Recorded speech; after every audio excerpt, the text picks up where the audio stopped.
Assalamualaikum warahmatullahi wabarakatuh. Alhamdulillahirabbil alamin. Nahmaduhu wa nasta'inuhu wa nastaghfiruh. Wa na'udzu billahi min syururi anfusina wa min sayyiati a'malina. May yahdihillahu fala mudilla lahu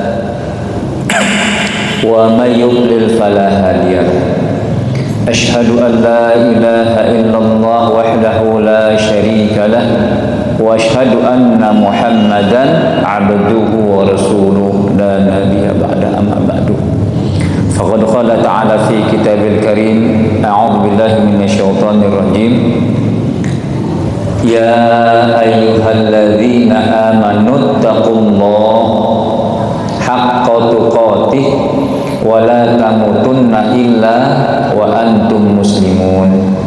Wa qala nabiyuna sallallahu alaihi wasallam, man salaka tariqan yaltamisu fihi ilman sahhalallahu lahu bihi tariqan ilal jannah. Wa qala aydan, man yuridillahu bihi khairan yufaqihu fid din. Wa qala aydan, kullu ummati yadkhulunal jannah illa man aba. Qila wa man ya'ba ya Rasulullah? Qala man ata'ani dakhala jannah wa man asani faqad aba.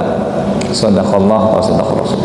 Jamaah sekalian Allah muliakan, mari kita bersyukur kepada Allah dengan senantiasa melaksanakan apa yang diperintah dan berusaha dengan sungguh-sungguh menjauhkan apa yang Allah larang. Serta kita panjatkan salat kita kepada Nabi kita Muhammad sallallahu alaihi wasallam yang telah banyak berjuang dengan seluruh kemampuan, dengan seluruh yang beliau miliki untuk tersebarnya agama Islam sampai kepada kita di negeri Indonesia. Dan mudah-mudahan kita di akhirat nanti akan menjumpai Rasulullah sallallahu alaihi wasallam. Baik hadirin yang Allah muliakan, mari kita tadabbur beberapa ayat hadis yang berkenaan dengan keutamaan kita sebagai umat Muhammad sallallahu alaihi wasallam.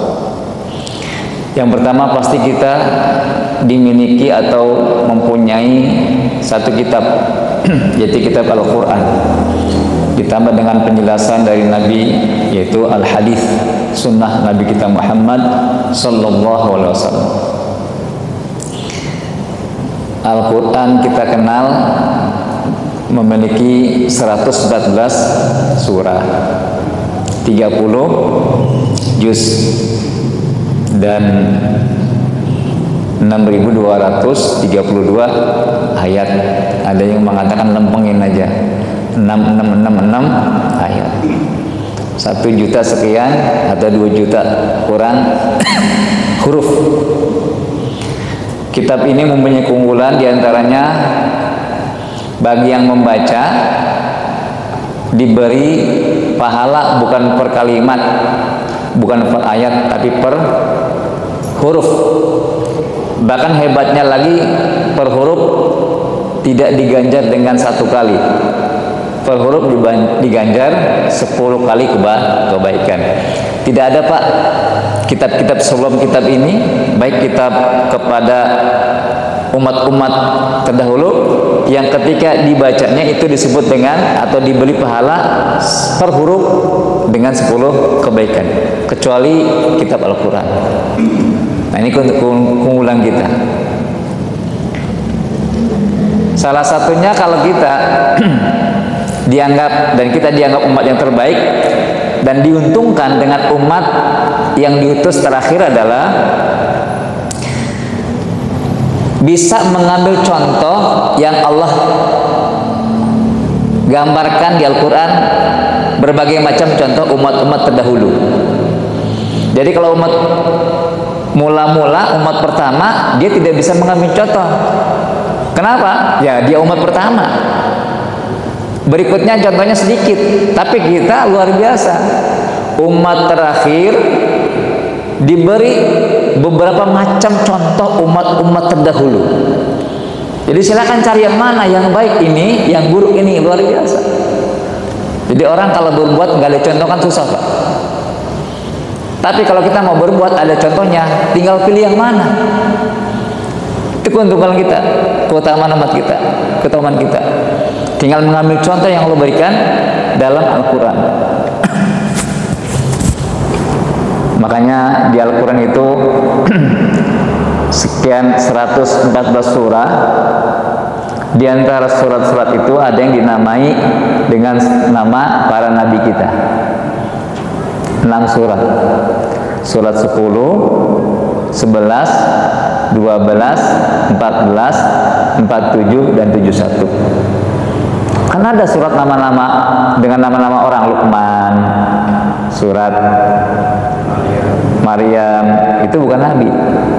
Jadi kalau yang nabi yang kita kenal, yang kita wajib kena 25 itu cuma 6 surah. Yunus, Hud, Yusuf, Ibrahim, Muhammad, dan surat Nuh, cuma 6. Yang lain ada nama-nama tapi bukan. Luqman bukan nabi, Maryam apalagi, Imran juga bukan. Tapi yang unik dari nama-nama surat ini, Pak, tidak serta-merta menceritakan nabinya, namanya, dan nggak full lagi. Contoh surat Yunus, surat 10, sama sekali nggak berbicara tentang Nabi Yunus kecuali satu ayat, ayat 89. Dan itu pun Allah ceritakan tentang umatnya Nabi Yunus, namanya Yunus, tapi nggak bercerita tentang Nabi Yunus kecuali satu ayat 89. Itu pun cerita tentang umatnya Nabi Yunus.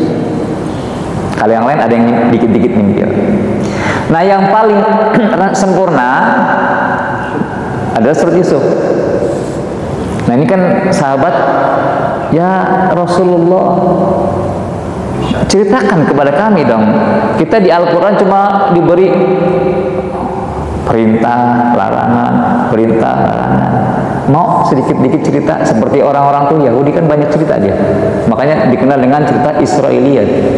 Banyak ceritanya. Nah, sahabat minta turunlah, kalau turunkan surat Yusuf yang lengkap dari awal sampai akhir. Namanya surat Yusuf, mencerita tentang Nabi Yusuf dan full dari awal sampai akhir perjuangan Nabi Yusuf alaihissalam. Hadirin Allah muliakan, apa sih keistimewaan Yusuf alaihissalam? Jadi banyak di Al-Quran itu cerita sejarah-sejarah. Ada 2 tentang motivasi berkeluarga dalam Al-Quran. Yang pertama diberi motivasi tanpa diceritakan kisahnya. Ya, contoh di surat At-Taghabun itu, innama amwalukum wa auladukum fitnah. Sesungguhnya anak-anakmu, hartamu adalah fitnah. Wallahu indahu ajrun azim. Sungguh di sisi Allah ada pahala yang besar. Artinya apa? Kalau kita abaikan harta kita, kalau kita abaikan keluarga anak kita, itu jadi fitnah, jadi dosa. Tapi kalau diperlakukan dengan baik, dengan benar, jadinya apa? Pahala. Ini motivasi. Ada juga yang langsung kalau ceritakan kisahnya. Nah, kita ambil yang mana?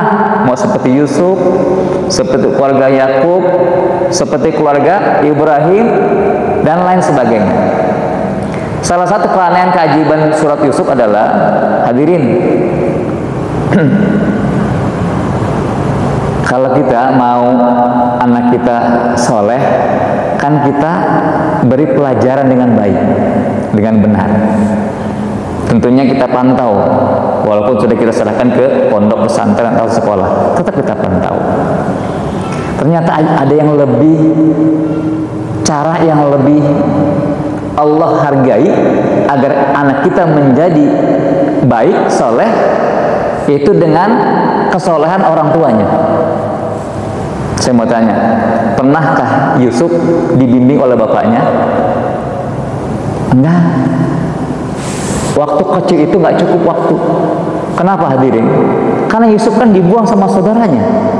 Kapan Yusuf ketemu dengan orang tuanya? Ketika jadi pejabat. Pernahkah Nabi Yusuf dibina oleh orang tuanya? Yakub? Ya enggak lah.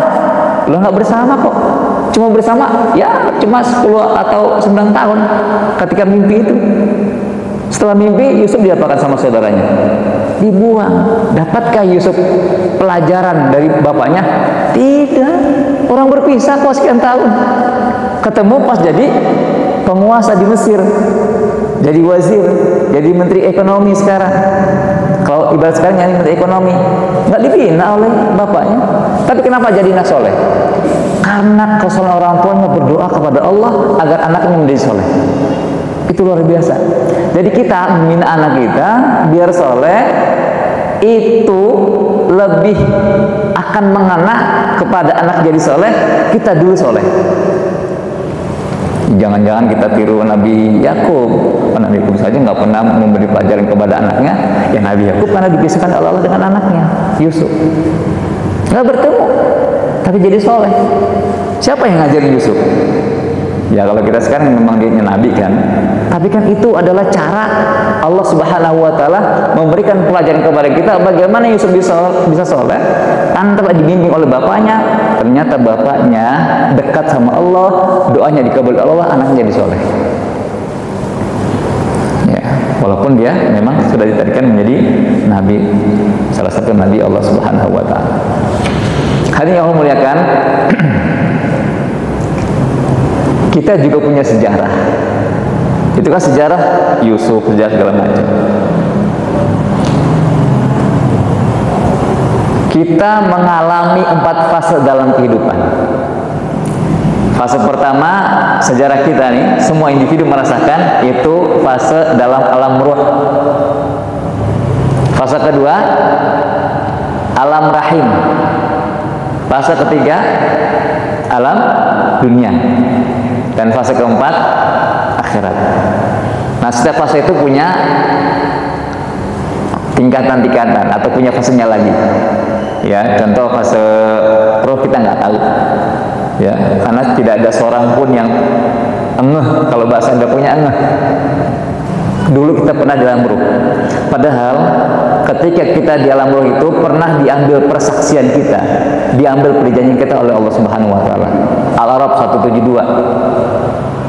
Alastu bi rabbikum qalu bala syahidna. Nah, itu kita berjanji kepada Allah, telah diambil sumpah kita bahwasanya kita menjadikan Tuhan kita hanya Allah Subhanahu Wa Taala. Kita nggak ada yang tahu tuh, nggak ada yang tahu kita. Fase kedua itu grade-nya juga ada 4. Ya, jadi nutfah, alaqah, mudghah. Nah, 4 kali 3 pertama ini belum Allah tiupkan roh, baru di 4 yang periode keempat 120 hari Allah kirimkan malaikat untuk meniupkan ruh di janin ini. Makanya bagi teman-teman orang Depok, orang Betawi ini biasanya ada 4 bulanan ya Pak. Kenapa? Karena memang diyakini sudah hidup tuh janin. Nah, memang begitu kata Allah, kata Nabi SAW. Ya, di sini hadisnya.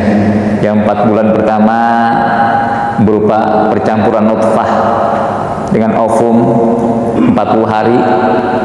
Begitu 40 hari alaqah, 40 hari yang ketiga mudghah, lalu Allah kirimkan malaikat untuk meniupkan ruh, hiduplah janin itu. Sudah berbentuk mudghah, sudah berbentuk seperti manusia, baru hidup dia. Maka jangan heran orang-orang dulu ya mengadakan 4 bulanan, menandakan dia bersyukur atas janin yang diberikan oleh Allah. Nah, hadirin yang Allah muliakan, dalam fase yang kedua ini kata Nabi Sallallahu Alaihi Wasallam, fayursalu al malak fayanfuhu fi ar-ruh. Dikirim malaikat di fase yang ke 120 hari, fayu'maru bi arba'i kalimat. Maka diperintahkan oleh Allah untuk menuliskan 4 kalimat kepada kita di alam rahim. 4 takdir. Yang pertama, bikatbi rizqihi, ditulis rizkinya. Nah, jadi rizki itu ketika kita sudah di sini ditetapkan rizki kita. Jadi nggak mungkin rizki yang terbalik, tertukar, tidak. Kadang rizki sudah di depan mata, kalau bukan rizkinya nggak dapat, Pak. Saya salah informasi tadi pagi. Saya datang kemari pagi subuh karena informasinya begitu, kajian Ahad. Rata-rata di tempat lain kan subuh, saya datang subuh. Ternyata kajian pada maghrib. Padahal di hari itu karena HP saya rusak, Pak, harus ganti. Ada 2 masjid yang mengundang saya. Cuma masjid HP-nya mati. Saya hidupin sekitar jam 10. Wah, 2 masjid nih. Tapi ya sudah, saya sudah undang sama Al-Barkah saya kemari subuh. Ternyata bukan subuh. Kita walaupun sudah kita mau yang menarikkan di depan rezeki kita, ya kalau bukan Allah tentukan tidak bisa. Luar biasa, nggak bisa. Karena memang sudah dalam rahim sudah ditentukan rezeki. Yang kedua, wa ajalihi, ajalnya. Sampai umur berapa dia dapat jatah hidup di alam kedua. Bahkan ada yang sebelum lahir sudah wafat. Ada apa? Sudah hidup, tapi nggak sempat keluar, sudah Allah wafatkan. Ada yang baru lahir 1 hari 2 hari wafat. Itu ada cerita surat Al-Hajj itu. Ada yang dewasa, bahkan ada yang sama tua, ada yang sampai pikun. Ila adzal umur, sampai kepada pikun. Itu macam-macam. Ajalnya sudah ditulis. Jadi nggak bisa orang mempercepat atau memperlambat. Yang ketiga, wa amalihi, perbuatannya. Luar biasa adil. Jadi Allah itu kan tidak butuh waktu, Pak, untuk tahu kemana kita akan berada. Allah nggak perlu waktu. Dari Adam sampai orang terakhir nanti, itu apa perbuatannya, kemana ujungnya Allah tahu. Makanya yang keempat, setelah rizki, ajal, dan amal, yang keempat ini yang banyak dipertanyakan oleh para sahabat. Wa syaqiyyun am sa'idun. Yang keempat, tulis apakah dia ahli surga atau ahli neraka. Luar biasa. Jadi di dalam rahim pada usia 120 hari itu 4 ini sudah ditulis oleh malaikat atas perintah Allah. Ini hamba, ini orang masuk surga atau masuk neraka. Sehingga pada hadis berikutnya, hadisnya banyak sekali. Hadis berikutnya, ketika mendengar hadis ini, sahabat ada yang bertanya, ya Rasulullah, kalau memang demikian kami sudah ditentukan, kemana kami akan berada pada ujung kami, surga atau neraka? Ngapain beramal? Logis ya, Pak? Kata sahabat begitu. Tapi kata Rasulullah, la fakullun muyassarun lima khuliqalah. Kalau logika saya begini, kalau hadisnya begitu, la imalu fakullun muyassarun. Ada yang menambahkan banyak, fakullun muyassar lima khuliqalahu. Karena setiap hamba itu silakan beramal, karena setiap hamba itu akan dimudahkan kemana dia akan kembali, kemana akan berakhir berlabuh. Khuliqal muyassarun. Fa'amma ahlu syaqwa, fa'amma ahlu sa'adah, fayuyasaru ila amal ahli sa'adah. Wa ahlu syaqwa, fayuyasaru ila amal ahli syaqwa. Adapun orang yang ditakdirkan oleh Allah sebagai orang yang nanti akan mengisi surganya Allah, maka dia mudah mengamalkan amalan ahli surga. Adapun orang yang nanti ditakdirkan oleh Allah masuk neraka, dia mudah mengerjakan amalan-amalan calon ahli neraka. Pertanyaannya kalau saya tambahkan begini, apakah kita ini tahu ujungnya kita nanti surga atau neraka? Hadirin, termasuk saya, kita semua, termasuk sahabat. Apakah tahu kita ujungnya surga atau neraka? Nggak ada. Kalau nggak ada, ya udah beramal. Cuma Allah berikan ciri-cirinya. Allah berikan jalannya.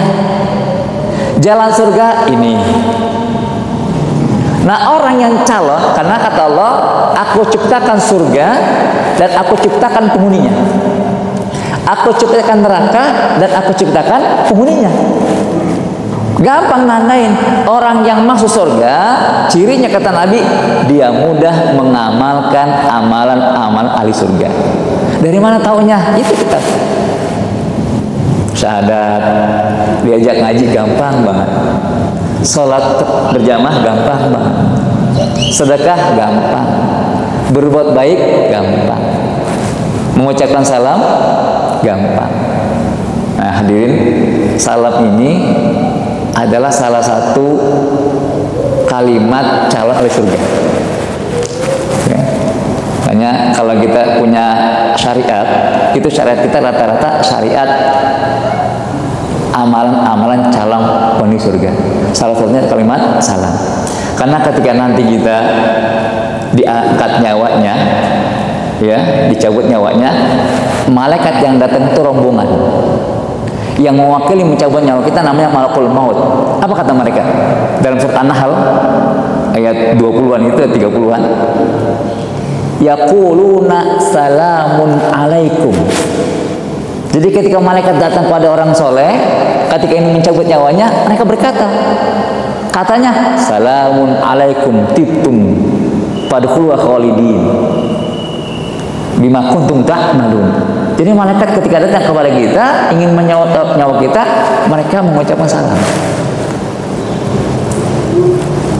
Itu fase, udah fase jauh lah tuh, ya. Ini masih fase rahim.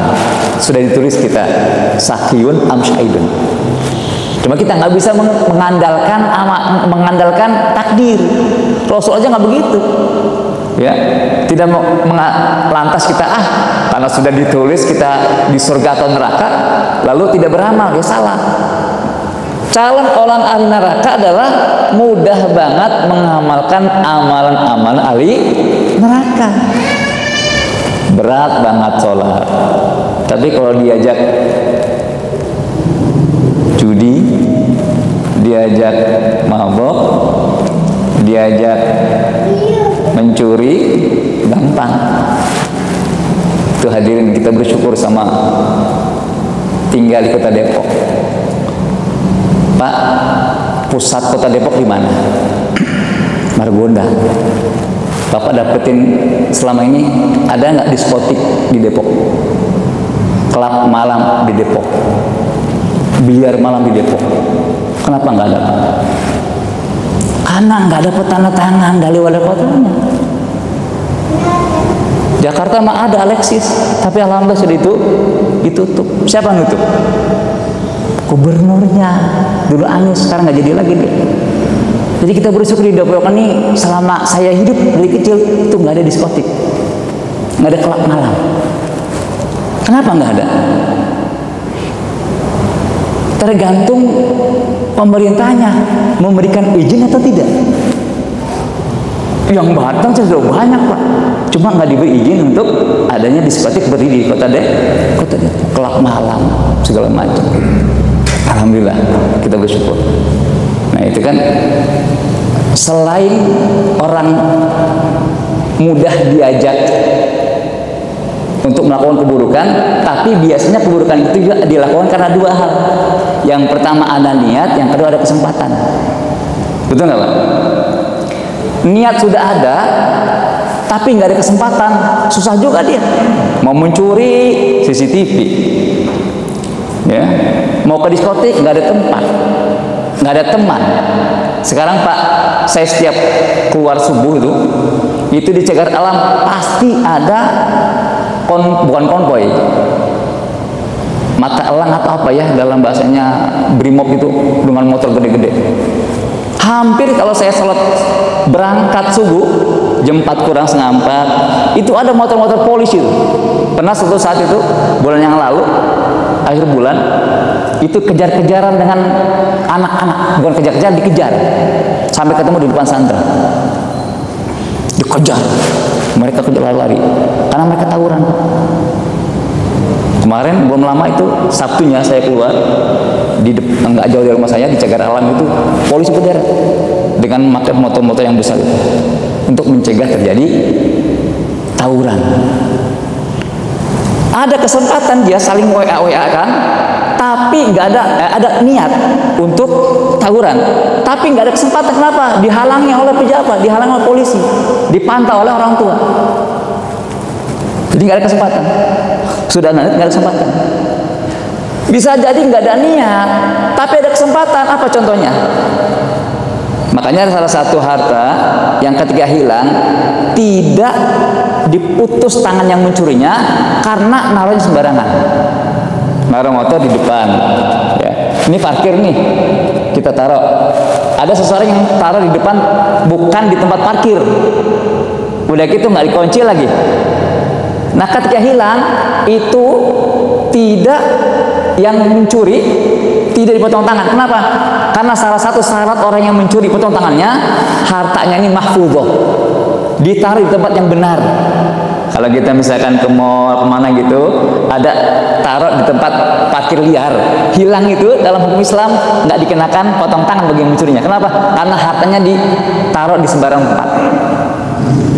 Itu syaratnya. Nggak ada kesempatan, nggak ada niat, tapi ada kesempatan. Kenapa? Ini motor orang kok sepi banget, motor baru lagi, nggak dikunci, ya, dikunci saja masih bisa diakalin, ini nggak dikunci, tinggal didorong, klek sedikit jalan. Tadinya nggak ada niat untuk mencuri, tapi ada kesempatan, motor tergeletak begitu saja di pinggir jalan, kan begitu. Coba kalau kita lihat kalimat-kalimat pemuda-pemuda yang suka jalan malam, hati-hati kalau jalan sendiri, bisa jadi entah nggak sampai pulang. Ya nggak pulang lah, orang tengah jalan banyak yang nyentopin pakaian segini-gini, nggak bisa pulang mereka. Maksudnya nggak bisa pulang, nanti mampir ke rumah janda begitu Pak, mampir ke rumah orang yang PSK. Awalnya nggak ada niat kok, pulang kantor kan karena lembur malam, nggak ada niat, soalnya mau pulang ketemu istri di rumah, nggak ada niat. Cuma karena di jalan ada kesempatan, ada penawaran, belok. Jadi kejahatan bisa dua itu. Yang pertama karena niat, yang kedua karena kesempatan. Ya. Niat nggak ada kesempatan bisa jadi. Niat ada, nggak ada kesempatan susah. Kenapa? Diawasi. Nah, tapi orang yang ahli syakwa ini, dia cari kesempatan, dia cari niat. Niat sudah ada, cari kesempatan terus, sehingga mudah beramal dengan amalan ahli neraka. Inilah calon neraka. Masuklah kita fase yang kedua, ini fase ketiga maksudnya, yaitu dunia. Dunia kata Nabi, ad-dunya mazra'atul akhirah. Dunia adalah tempat bercocok tanam negeri akhirat. Capek, ya capek di dunia. Ya kalau nggak capek ya kita di surga nanti baru nggak capek. Masuklah kita fase keempat, fase akhirat. Kata Nabi, fase akhirat itu banyak. Kata Nabi, innal qabra awalu manzilin min manazil akhirah. Kata Nabi, kubur itu fase awal dari fase-fase negeri akhirat. Barang siapa yang selamat di fase kubur barzakh, maka nanti ujungnya aisar, mudah. Tapi orang yang tidak selamat di fase kubur barzakh, sesudahnya akan lebih berat lagi, lebih besar lagi, lebih sadis lagi sisanya. Makanya orang kubur itu kan ada sisa kubur hadirin. Ada sahabat ketika sering Nabi mengatakan akhir zaman, ya Rasulullah, mata sa'ah. Wah Rasulullah, kapan akhir zaman? Fase itu. Karena kata ulama, kita punya akhir zaman masing-masing, kita punya kiamat masing-masing. Ya, kiamat kita adalah maksudnya ajal. Belum tentu kita yang hidup ini bertemu dengan Dajjal, belum tentu. Siapa tahu sebelum Dajjal kita sudah wafat. Belum tentu kita semua yang hadir ini bertemu dengan Ya'juj wa Ma'juj. Dan belum tentu kita yang hadir di sini merasakan ketika matahari terbit dari sebelah barat, belum tentu. Bisa jadi kita sudah wafat sebelum itu terjadi. Dan itu yang kita minta. Karena ketika sudah timbul akhir zaman, ya, apalagi ketika Dajjal turun, subhanallah. Kata Ustaz Zulkifli, ketika Dajjal sudah merebak ke kota-kota di seluruh dunia, 2/3 umat Islam itu murtad. 2/3 umat Islam murtad. Dan lebih banyak murtad katanya siapa? Kaum wanitanya. Subhanallah. Mata sa'ah, kapan kiamat? Kata sahabat. Kata Rasulullah, ma'atat laha. Kamu sering nanya-nanya akhir kiamat, akhir zaman, apa yang telah kau persiapkan untuknya? Sahabat ini katakan, aku nggak banyak ya Rasulullah, cuma aku punya 2, aku cinta Allah dan cinta Rasulnya. Tadinya sahabat kesal nih sama sahabat yang ini, yang sering nanya hari kiamat. Ketika ditanya, apa yang telah kau siapkan buat akhir zaman, akhir kiamat? Ya. Maka orang mengatakan, aku cinta kepada Allah dan Rasulnya. Maka jawaban Rasulullah membuat yang lain gembira. Anta ma'aman ahbabta. Kamu akan bersama orang yang kamu cintai. Jadi kalau kita cinta orang-orang soleh, cinta para ulama, cinta Nabi, insya Allah walaupun persiapan bekal kita nggak banyak, ya, insya Allah akan digabungkan oleh Allah dengan orang-orang yang kita cintai. Kalau kita selamat dari akhirat, selamat dari kubur, karena ada orang-orang yang selamat dari kubur nggak selamat. Kenapa? Minimal ada 2. Orang disiksa di kubur, ya, bukan dia mengerjakan amal yang dosa besar, tidak. Yang dianggap orang bilang itu bukan dosa besar, tapi membuat pelakunya disiksa di dalam kubur. Yang pertama kata Nabi, ketika dia baul, buang air kecil, tidak menutup diri, artinya menampakkan auratnya, ya, tidak menutup diri dia. Ya, tapi kalau kita alhamdulillah sekarang ya, kita punya WC umum di mana-mana. Ya. Sekarang saya senang tuh sering ngelihat di YouTube, TikTok segala macam, masjid yang banyak memberi makan, masjid yang banyak dikelola anak-anak muda. Alhamdulillah di sini nih nggak kelihatan nih apa larangan tidur di dalam masjid. Di kampung saya Al-Hikmah itu ada di dalamnya Pak, jangan tidur di dalam masjid. Itu kasihan musafir. Dulu ada para sahabat Rasulullah yang ketika hijrah dari Mekah ke Madinah, orangnya miskin, nggak punya keluarga, tidurnya di mana? Di masjid. Makanya ada golongan namanya Ahlus Suffah. Termasuk Ali bin Abi Thalib ketika cekcok sama istrinya, larinya kemana? Tidur di masjid. Bapak kalau tidur di masjid ketahuan nih, lagi sengketa sama istrinya. Emang begitu Pak. Rasul nanya, kemana suamimu? Dicari di masjid tidur. Oh, lagi cekcok sama Fatimah. Ibnu Umar juga begitu, Ibnu Mas'ud begitu. Bahkan ada orang yang masuk Islamnya sudah dewasa, siapa? Dan orang ini paling banyak meriwayatkan hadis, Abu Hurairah. Ini Abu Hurairah nama Islamnya Abdurrahman. Sebelum masuk Islam namanya Abdul Syams. Ya, dia dari Persia. Mendengar kabar di Madinah ada Nabi terakhir datang ke Madinah, ketemu Rasulullah, langsung jatuh cinta. Saat ketemu Rasulullah, dia bertekad di hatinya, aku tidak akan lepas dari Rasulullah sampai aku mati. Cuma 3 tahun bersama Rasulullah. 3 tahun bersama Rasulullah. Tapi orang ini salah satu sahabat yang paling banyak meriwayatkan hadis Rasulullah SAW. Siapa? Abu Hurairah julukannya, Abdurrahman. Karena dia suka sama kucing. Ketika halapan dengan Nabi, di tengah jalan dia lihat apa kucing kecil dibawa. Anta Abu Hurairah, kamu Abu Hurairah. Enggak lama dengan Nabi, cuma 3 tahun. Cuma nempel terus sama Nabi.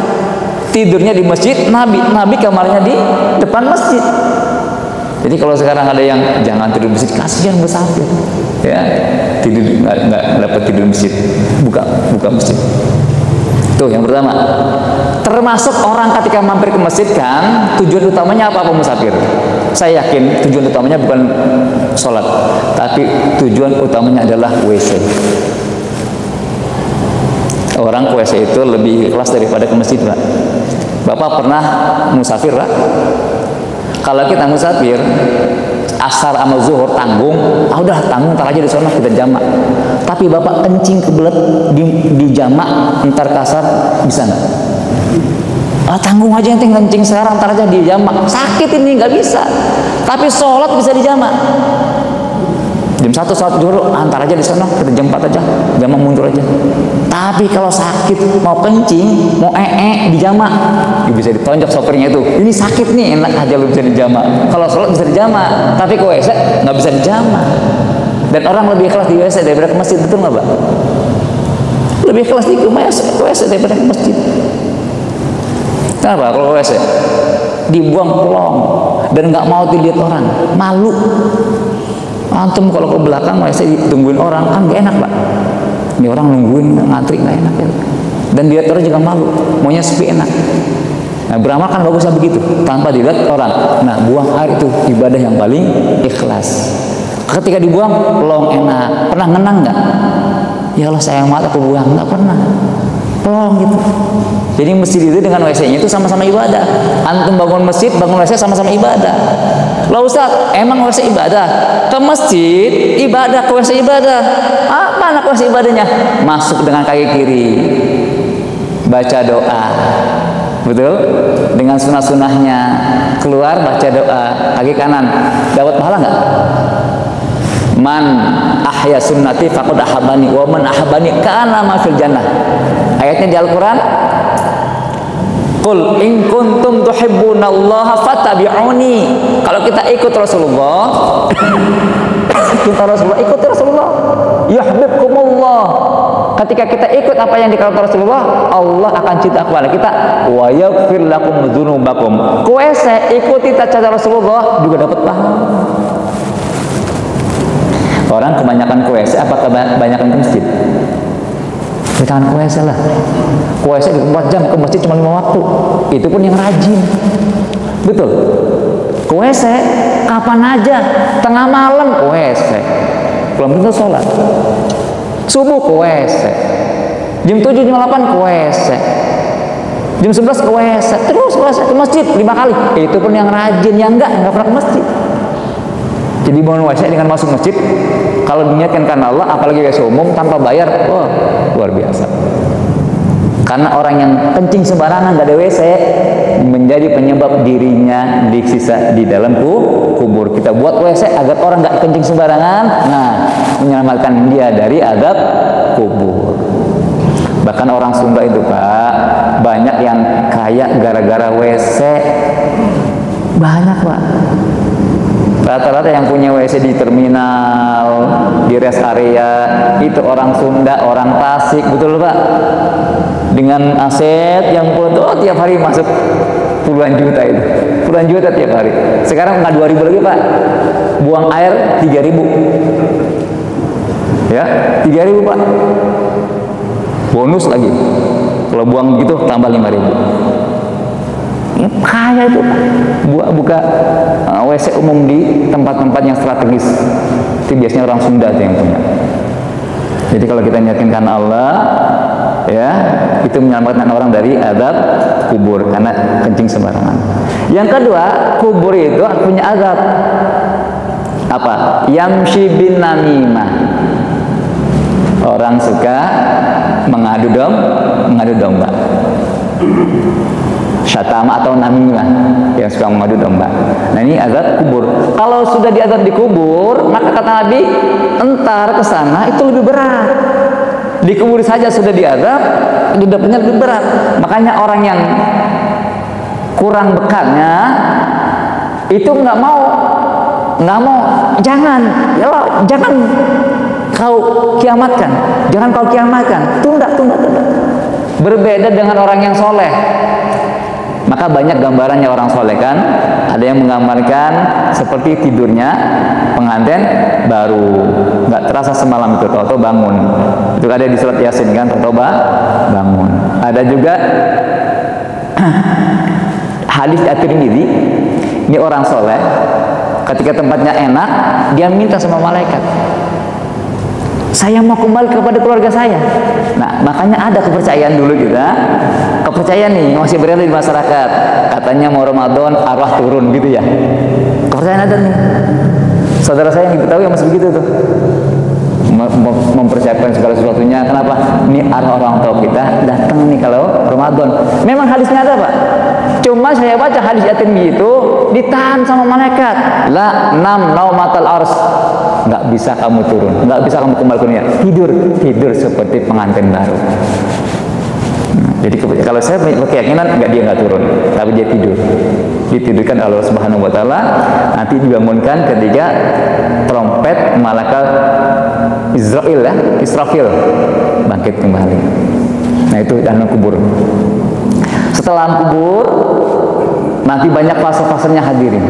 Ya, ada fase hisab, ada fase mizan, ada fase sirat, dan fase ujungnya surga dan neraka. Orang-orang yang akan masuk surga, apa yang didapatkan oleh mereka? Ternyata yang didapat oleh mereka adalah sama seperti dunia. Kalimat salam. Az-Zumar ujungnya tuh surat 73 ayat 73 74. Wasiqal ladzina taqaw rabbahum ilal jannati zumara. Ternyata kita ini digiring, diarahkan ya. Wasiqati digiring, diarahkan ke surga secara kelompok-kelompok. Jadi ada kelompok ahlul sholat. Ada orang yang sholatnya lebih utama, lebih bagus daripada ibadah yang lain. Ini orang ini masuk bagus sholat. Pintu surga ada berapa, Pak? Kita mau masuk surga harus kenal. Karena Rasulullah menggambarkan itu. Allah pun menggambarkan itu. Surga pintunya ada 8. Ya, 4 Allah disebutkan oleh Nabi, 4 ijtihad ulama. Babus sholat, babuz zakah sedekah, babur royan, babul jihad. Yang keempat ini ijtihad ulama, babu taubah, babul menahan diri, dan babul pemaaf. Di antara surga itu, satu surga mempunyai 100 tingkatan. 100 tingkatan. Antara satu tingkatan dengan satu lain itu mempunyai atau jaraknya 500 tahun perjalanan. Jadi ketika kita digiring nih sama malaikat ila jannah zuhar, kelompok mana kita nih? Masuk pintu dari mana? Ya. Nah, kalau pintu satu sholat, pintu taubat yang ke-8, kita jalannya jauh nggak? Sampai jamaah ada yang mengintip, Ustaz, kita besok naik apa ke surga? Saya kira jalan kaki, karena tidak akan ada di sana sepeda atau motor atau apa, mobil. Allah musnahkan kan? Kita ngebayang nggak, Pak? Antum pernah ngebayang nggak? Bagaimana nanti kita dimasukkan ke surga? Dengan jalan kaki atau dengan apa? Sedangkan jarak antara satu surga, bukan jarak surga 100 tingkatan. Antara satu tingkatan dengan satu tingkatan itu jaraknya 500 perjalanan. Dan 500 tahun akhirat tidak seperti 500 tahun di dunia. 1 tahun atau 1 tahun di akhirat sama dengan 1000 tahun di dunia. Jadi lama. Fase yang lama kita adalah fase nunggu dimasukkan kita dalam surga atau neraka. Neraka nauzubillah ya. Jangan sampai disebut neraka lah. Kenapa? Karena Allah sudah melihat ciri-ciri, Allah sudah menentukan ciri-ciri amalan penghuni surga. Walaupun kita nggak boleh memvonis saya surga, nggak bisa. Atau memvonis seseorang ahli neraka. Nah, kita lanjutkan hadisnya.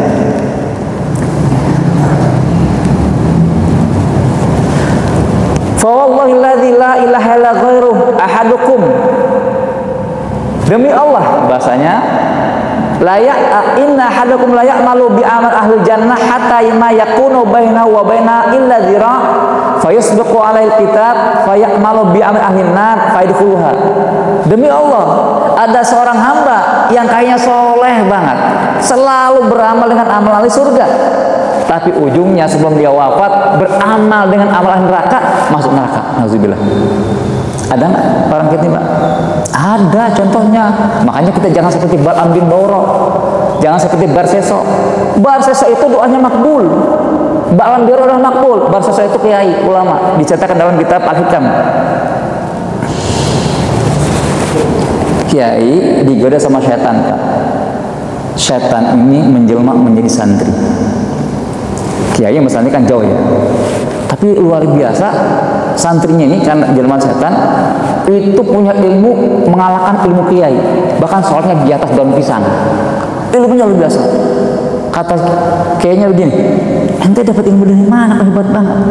Ya kiai, saya ini kan banyak dosa, saya sedang bertaubat, maka saya begini. Loh, kamu banyak dosa saja seperti itu, ya kiai kan nggak pernah punya dosa, jadi kiai nggak pernah bertaubat. Terus bagaimana? Ya kiai melakukan dosa dulu baru bisa bertaubat. Kan logika masuk lah. Seorang yang beramal soleh nggak akan bertaubat, nggak punya dosa. Orang yang bertaubat itu karena punya dosa, karena banyak dosa dia sering bertaubat, diangkat derajatnya. Kalau gitu aku berdosa dulu dong. Kalau bisa jadi derajat seperti ini, iya dosa dulu kiai. Dosa yang ringan apa? Bingung kan? Dosa yang ringan bingung. Zina malu, membunuh ketahuan orang. Oke lah, dosa yang ringan yang nggak ketahuan orang apa? Nyicipin khamr sedikit. Kan nggak ketahuan orang, Pak. Betul nggak? Kalau zina kan urusan dengan orang, mencuri, membunuh urusan dengan orang. Dia mabok, nyobain dikit-dikit kata santrinya. Dia minum sedikit. Kalau minum itu kan hilang akal, Pak. Karena kiai banyak santrinya yang cakep-cakep. Ketika hilang akal, birahi naik. Hilang akal, ya aku nih mau, ya udah nggak bang kiai. Karena hilang akal dan birahi mau naik, kan banyak santri.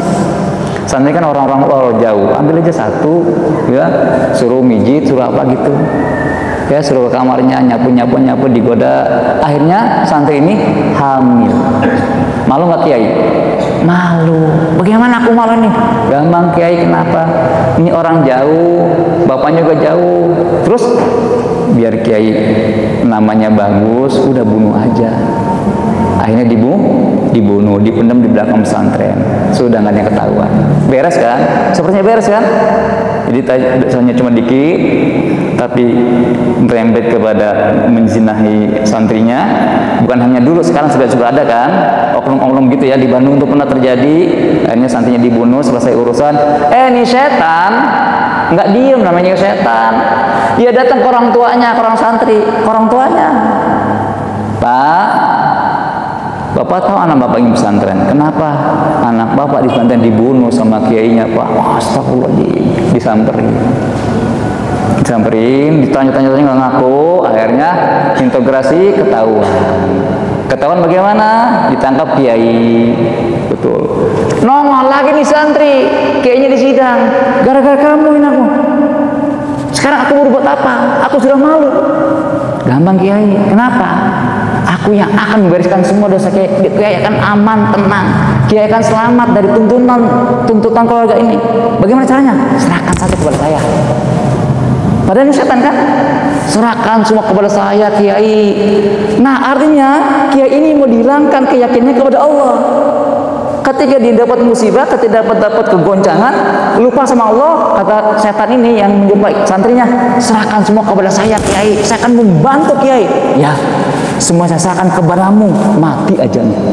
Ajalnya ketika menyerahkan urusannya kepada setan itu, bukan kepada Allah. Barseso. Ulama yang doanya kabul, tapi ujungnya su'ul khotimah.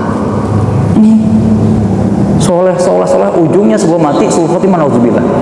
Ada juga terakhir, wa in ahadakum la ya'malu bi amal ahli nar hatta ma yakunu baina wa baina dhira illa dhira fasbiqu amal kitab fa ya'malu bi amal ahli jannah fa yadkhuluha.